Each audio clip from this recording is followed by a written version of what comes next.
Hey y'all, it's Andy from North Alabama Adventures. So the GoPro Hero 8 decided audio was not its thing this morning, but jump right into it here. So I'm throwing a Fluke. No top water action as daylight broke, so I switched over to the Fluke. See something bust, so I go to pick up my top water, and lo and behold, my little Fluke is over there doing its thing and conjures up a bite. So I speed this up, this fight. I've got on mono line, and I believe it's 10-pound test is what I've got on there. So I'm not horsing this thing a whole lot, just kind of letting him play off a little bit. But ends up, fishing down here, little ways back from the tail races, from the where the turbines are ejecting the water. The fish was just destroying some bait down there. So doing the one-man net job here, that's always fun. And so I get him there in the net. And this fish right here is actually 9.5 pounds. He's my biggest saltwater stripe of the summer. Then jumping right back up here, you got to kind of try to figure, like, hey, where are they biting? Play it around. If you're not getting a bite within, I'd say, 10 minutes, if you're in one spot, go try another spot up here behind these turbines. Find you a good seam and fish it. So I did that here. Here you see me. I hook into something different. I'm looking around. I'm like, hey, what's going on here? I'm moving. I'm not moving. Is my spot lock on? Spot lock off? Let me go chase this fish. He feels like he's a little bit bigger. So, yeah, I drop it, chase him just a little bit. And I'm like, well, wait a minute. He's not that big. Hold on a minute. What do I need to do here? I'm like, you know what? Nope. Let's go. Let's take the spot lock off, and I'm going to go chase it down a little bit here. You can see he's put a little bit pretty good bow in the rod there. And, looks like I think I got another salt right here doing the one-man net job there again. So, yep, another salt. Salts was eating pretty good this morning. I mean, he's not a bad one there. He's probably a 3.5, maybe 4-pounder. I say something real inspirational right there, I'm sure. And, just to make everybody want to go out and like and subscribe to this channel and go catch big fish or something like that.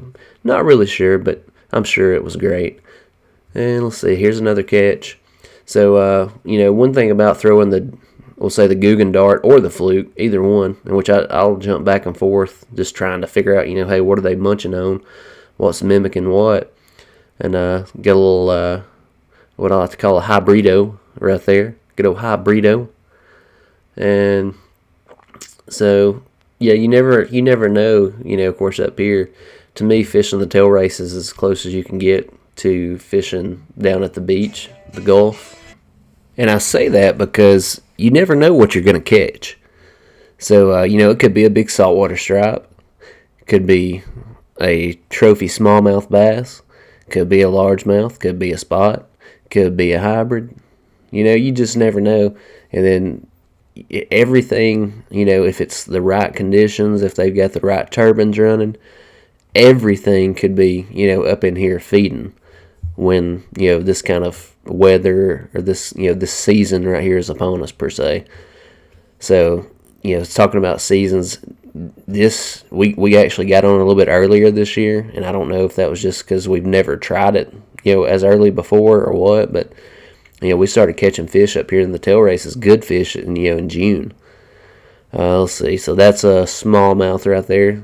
Man, I tell you, pound for pound, in my opinion, a smallmouth bass fights harder than just about anything that I've wrestled with. Comment below if you have the same opinion on that with the smallmouth. So that's one of my passions now, has turned into, catching some smallmouth, which I need to start specifically trying to target them and, see what I can do with that and see if I can produce some bigger ones. I didn't quite touch my PB that I caught last year, but last year I caught that a little over 5-pound smallmouth. And then that same day, I doubled up on a one-knocker spook with over 8 pounds of smallmouth on, one catch. I want to illustrate right here. So you see this boat coming up to my left. I've sped this up to kind of get through it a little bit quicker. So, fishing the tail races, you've got to be aware of your surroundings. You got to know what to do, know where you're at, know who's around you. So you see him come up, and he doesn't read the current, so he don't know which way the current's going. He shuts the motor off. Old dude doesn't get on the trolling motor, and here they come. They drifting my way. Now the GoPro doesn't do it justice, but they're getting close. I've already sent a warning cast across, back behind the old dude in the back to try to hopefully say, hey, I'm here. Then finally, he turns around and sees me. And by this time, they've already ran over where I was casting and letting my bait drift back. So I'm pissed off, aggravated. These guys, they clearly haven't been up here before and, didn't really understand what the current was doing and know what to do themselves.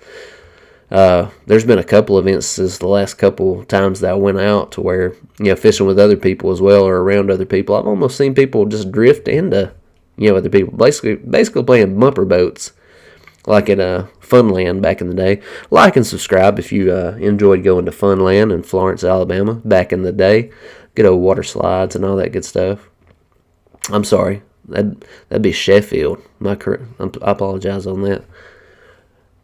And that was Winkle World. Oh yeah, I forgot about Winkle World. Funland had go-karts but no bumper boats. So let me get my facts straight. Anyways, back to the video. So had a topwater bite right there.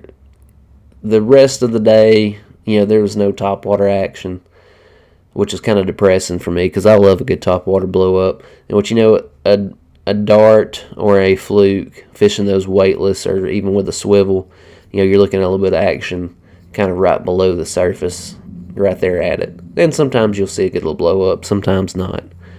Alright, so here I've switched back to the fluke, and it's a little bit later in the day. And, I hook up again, and specifically this late in the day, what we have noticed fishing these tail races is that the smallmouth really just don't care. They are up there. If they're munching, they're munching. And so a lot of times in the evening, late morning, smallmouth and largemouth are going to be popping, no matter what time of day it is. So it just depends on, the conditions, what turbines are running, and, what all's up there getting pushed around by the turbines.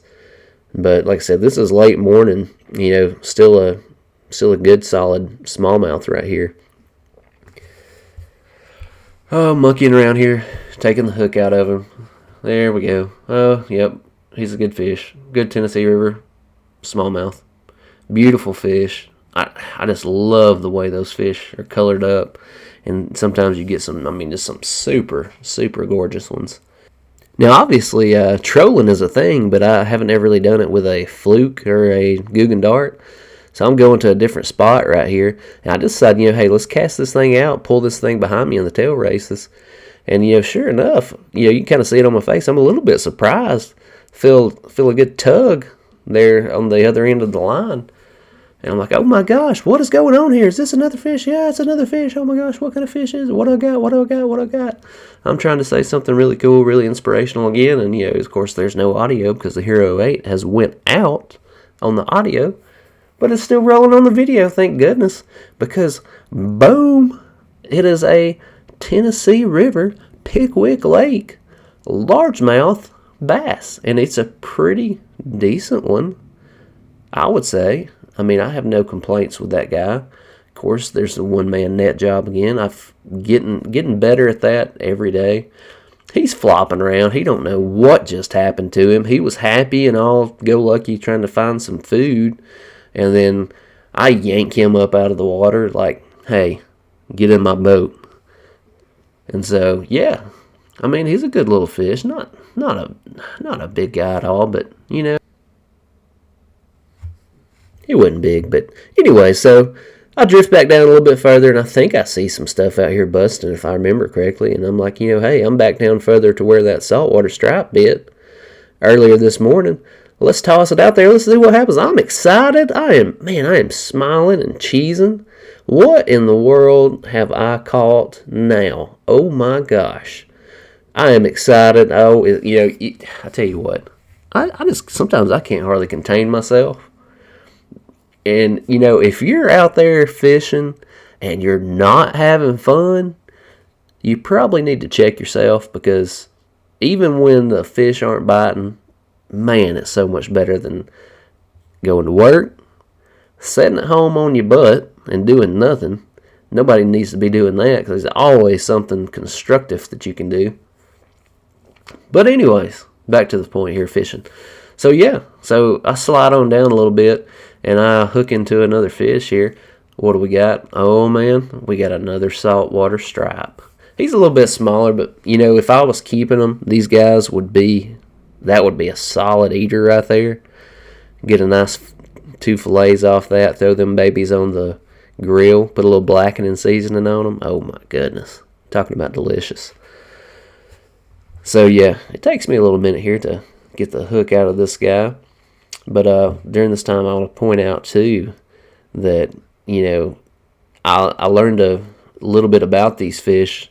I took some time and emailed our DNR people, you know, who are over the fisheries division of North Alabama, and asked them, you know, I was like, you know, I love these saltwater stripe, and you know, would like to know a little bit more about them. So come to find out, these guys, they are actually finding that, you know, over the past decade or 2 decades or so, that they are charting them, you know, going up into the creeks and actually spawning. So these saltwater, you know, stripe, which, you know, if they're actual saltwater stripe, we'll say living in salt water, the ocean, you know, they migrate a lot of times up into fresh water, whatever, to spawn. So, you know, these fish are essentially doing the same thing, just, you know, they're not going from salt to fresh, they're going fresh to, we'll say fresh big body of water to fresh small body of water to spawn. So I thought that was pretty cool. So, you know, kind of when I figured that out and learned that from the guy, I haven't kept as many myself, just, you know, for that fact, you know, hey, I want these guys to get back to, you know, to where when you're up there throwing the one knocker, that you're knocking down, you know, 15 to 20 pounders every other cast. That's my goal, to see the, you know, saltwater stripe get back to that point. Anyways, guys, I hope y'all have enjoyed the video. A little bit different because I did a voiceover on it.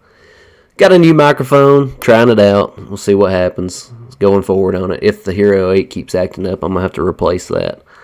Anyways, I want to take a very special moment, though, and give a huge shout out to my nephew, Cash. He's a little hunting man here, going hunting with Uncle Andy. I shot a big buck the next day. Here he is catching a big old catfish.